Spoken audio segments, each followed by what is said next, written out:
अब आपको एक बड़ी खबर दे रहे हैं गुजरात से। नुमाइंदे काशी चौधरी से जमीन के तनाज़े पर 4 अफराद को कत्ल करने वाला इंतहाई खतरनाक मुजरिम इश्तिहारी अजमल ताज सिकना बटर गिरफ्तार।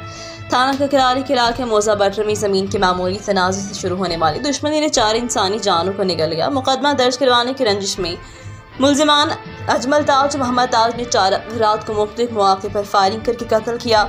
मौजा बटर के रिहायशी मकतूलीन मोहम्मद यूनुस को साल 2020, मोहम्मद बशीर को साल 2020, साबिर हुसैन को साल 2022 और मोहम्मद आजम को साल 2023 में कत्ल किया, जिनके मुकदमान थाना ककरारी में दर्ज हैं, जिनमें मुलजिमान इश्तिहारी होकर रूपोश हो गए। जिनकी गिरफ्तारी के लिए डीपीओ गुजरात अहमद नवाज शाह ने डीएसपी खारियां इरफान सफदर की जेर निगरानी एसएच थाना ककरारी अदरीज अफजल, सब inspector Mohammad Ikram, SI Waqar Mohsin, editor in charge Gujarat Sarfaraz Sarwar, SI Sabzul Hasan C 1751, Rustam Ali C 33-7 पर मुश्तमिल खसूसी टीम तश्कील देकर हिदायत की मुजरिमान इश्तिहारियों को कानून के कटहरे में लाने के लिए तमाम बसार बरोकार लाए जाएं, जिस पर पुलिस टीम ने दिन रात अनथक मेहनत जदीद टेक्नोलॉजी की मदद से मुजरिम इश्तिहारी बटर को खसूसी ऑपरेशन के जरिए सियालकोट से गिरफ्तार कर लिया। अब तक के लिए इतना ही। मजीद खबरों से बाखबर रहने और ताज़ा अखबार पढ़ने के लिए विजिट करें हमारी वेबसाइट rednews.pk।